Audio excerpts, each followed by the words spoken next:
What's up guys, and welcome back to another quick Quantower setup tutorial video.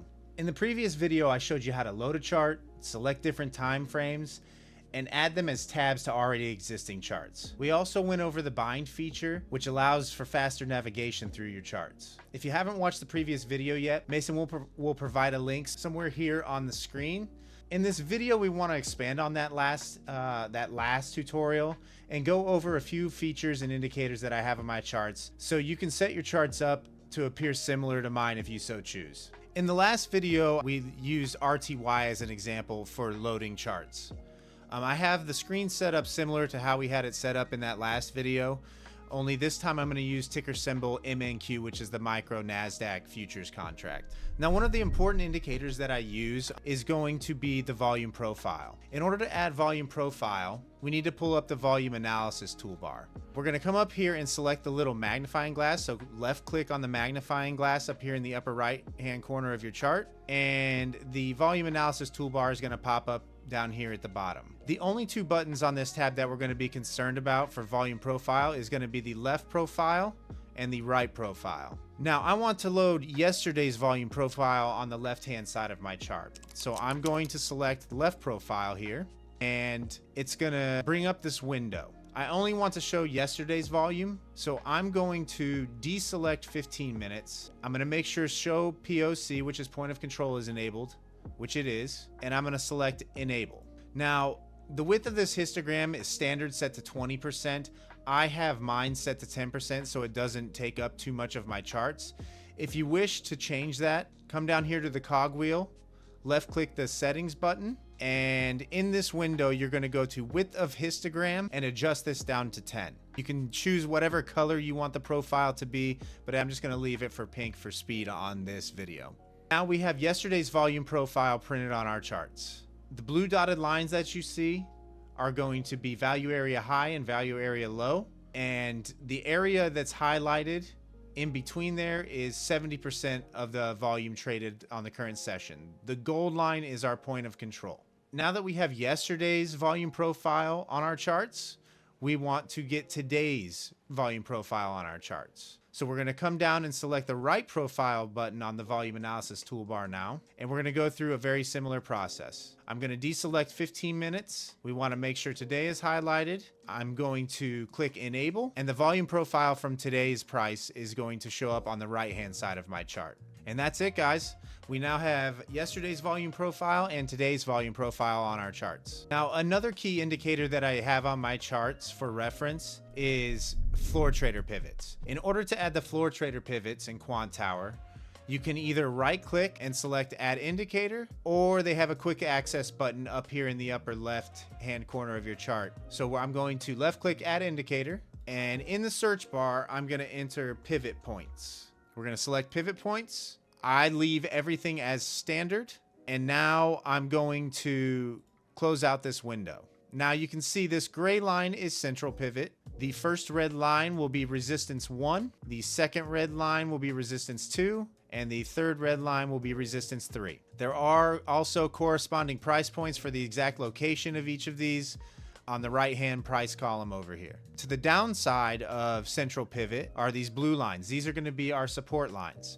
So S1 is right here, S2 is right here, and S3 is right here. And now you have floor trader pivots on your charts. Now, another thing that I like to add to my charts is an opening range. So in order to add the opening range to your charts, we're gonna click the add indicators button up here in the upper left, go to add indicators, and in the search bar, we're gonna type in opening range. And then we're going to set our time to account for the first 15 minutes of market open.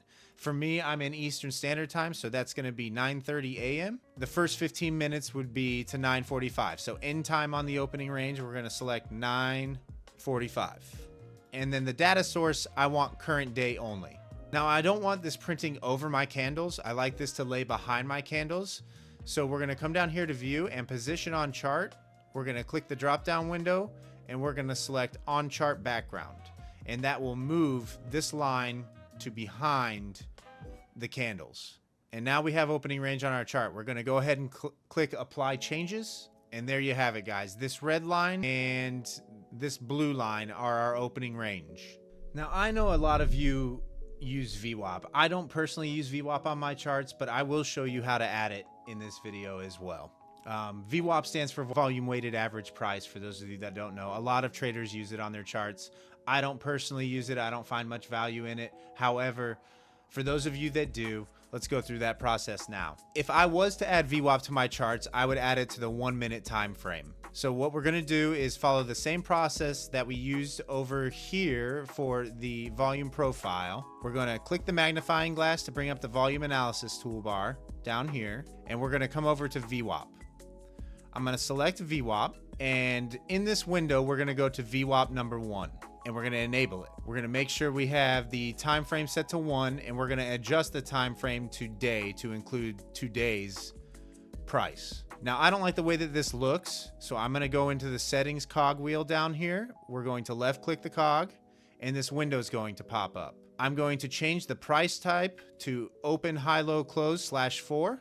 I'm going to come down to VWAP line and adjust this down to 1 so it's not as thick on my chart. Now we're going to scroll down, and you can see that we have the second standard deviation printing on our charts as the outer bands of this VWAP channel, which is fine. If you wanted to add a first standard deviation, all you would have to do is go through that same process, add another VWAP, and change this value to 1. Now I have my sessions template set to none currently. However, most people like to have only the current session VWAP on their charts.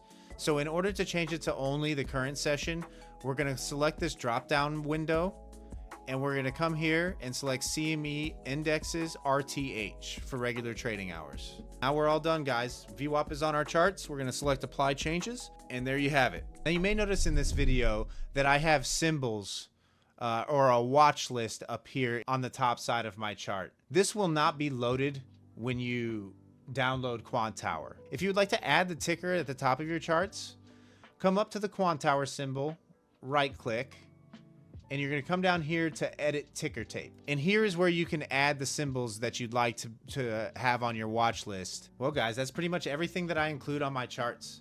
You now have all the tools necessary to have your charts looking very similar to mine. I live stream a portion of my trading every Globex session starting at 7:45 p.m. Eastern currently. So feel free to pop on by the live stream and say hello. If there's a feature that you'd like to add to your charts that I have not gone over yet, drop a comment down below and let me know what they are so we can include them in future Quantower tutorial videos. Until next time, guys, peace.